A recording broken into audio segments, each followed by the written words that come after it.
Good morning students. आज हम history का part number 5 chapter number 3 Bharat में राष्ट्रवाद को रीड करेंगे। नमक यात्रा और सविनय विज्ञान आंदोलन। देश को एकजुट करने के लिए महात्मा गांधी को नमक एक शक्तिशाली प्रतीक दिखाई दिया। 31 जनवरी 1930 को उन्होंने वायसराय इरविन को एक खत लिखा। इस खत में उन्होंने 11 मांगों का उल्लेख किया, 11 मांगों का वर्णन किया। इनमें से कुछ सामान्य मांगें थीं, जबकि कुछ मांगें उद्योगपतियों से लेकर किसानों तक विभिन्न तबकों से जुड़ी हुई थी। जो किसानों की या उद्योगपतियों की मांगें थी से जुड़ी हुई थी। गांधी जी इन मांगों के जरिए समाज के सभी वर्गों को अपने साथ जोड़ना चाहते थे, ताकि सभी उनके इस अभियान में शामिल हो सकें।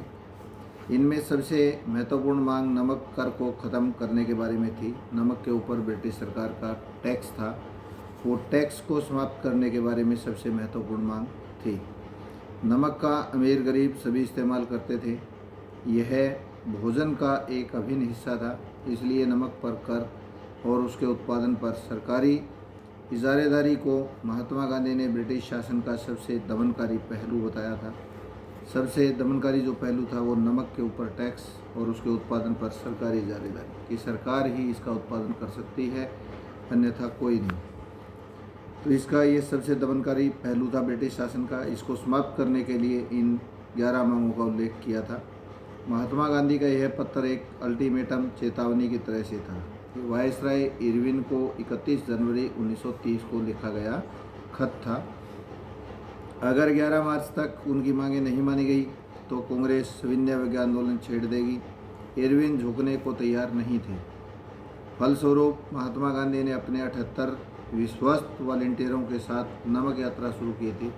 नमक यात्रा के अंदर कुल सदस्य जो थे वो 78 लोग थे। यह यात्रा साबरमती में गांधी के आश्रम से शुरू होकर 240 किलोमीटर दूर दांडी नामक गुजराती तटीय कस्बे में जाकर ख़त्म होनी थी।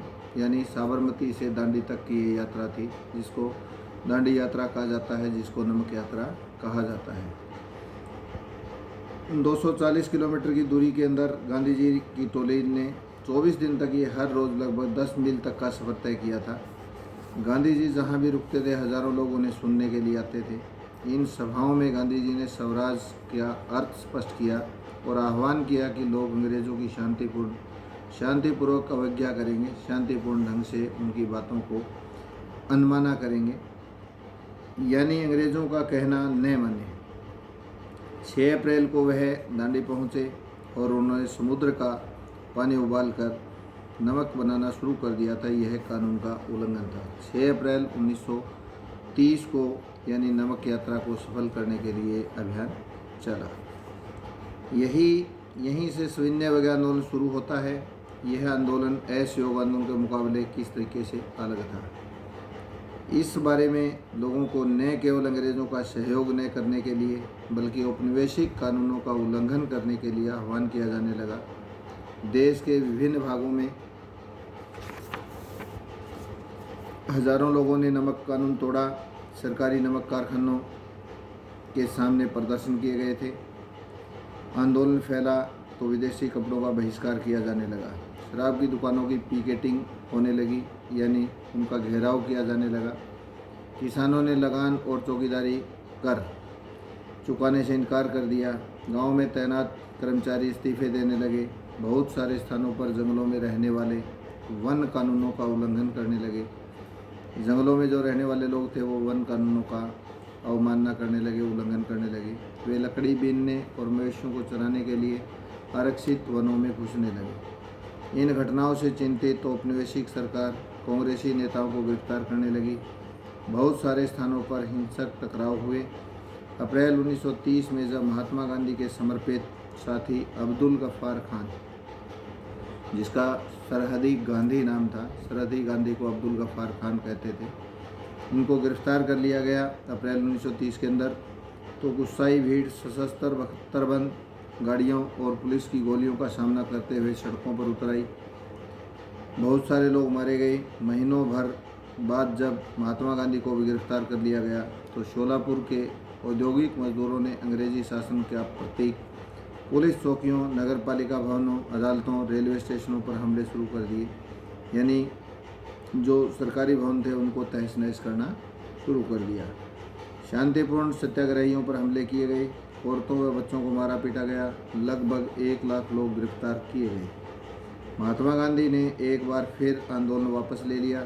5 मार्च 1931 को उन्होंने इरविन के साथ एक समझौते पर दस्तखत कर दिए। 5 मार्च 1931 को इस गांधी इरविन समझौते के जरिए गांधी जी ने लंदन में होने वाले दूसरे गोलमेज सम्मेलन में हिस्सा लेने पर अपनी सहमति व्यक्त कर दी कि दूसरे गोलमेज सम्मेलन में हम लंदन के अंदर जो गोलमेज सम्मेलन है उसमें भाग लेंगे। पहले गोलमेज सम्मेलन का कांग्रेस बहिष्कार कर चुकी थी। इसके बदले सरकार राजनीतिक कैदियों को रिहा करने पर राजी हो गई कि गांधी जी जब दूसरे गोलमेज सम्मेलन में भाग लेंगे तो जितने भी राजनीतिक कैदियों को बंदी किया गया है उन सभी को ब्रिटिश सरकार रिहा करेगी। दिसंबर 1931 में सम्मेलन के लिए गांधी जी लंदन गए। यह वार्ता बीच में ही टूट गई और उन्हें निराश वापस लौटना पड़ा। यहाँ आकर उन्होंने पाया कि सरकार ने नए सिरे से दमन शुरू कर दिया। उनको निराश वापस क्यों लौटना पड़ा? क्योंकि उनके बैठने के लिए, भारतीयों के बैठने के लिए अलग सीटिंग सिस्टम था और उनके साथ यानी भेदभावपूर्ण रवैया वहाँ अपनाया गया। इसलिए निराश होकर गांधी जी वापस भारत लौटे। गफ्फार खान और जवाहरलाल नेहरू दोनों जेल में थे। कांग्रेस को गैर कानूनी घोषित कर दिया गया था कि ये गैर कानूनी संगठन है। सभाओं, प्रदर्शनों और बहिष्कार जैसी गतिविधियों को रोकने के लिए सख्त कदम उठाए जा रहे थे। भारी आशंकाओं के बीच महात्मा गांधी ने सविनय अवज्ञा आंदोलन दोबारा शुरू कर दिया।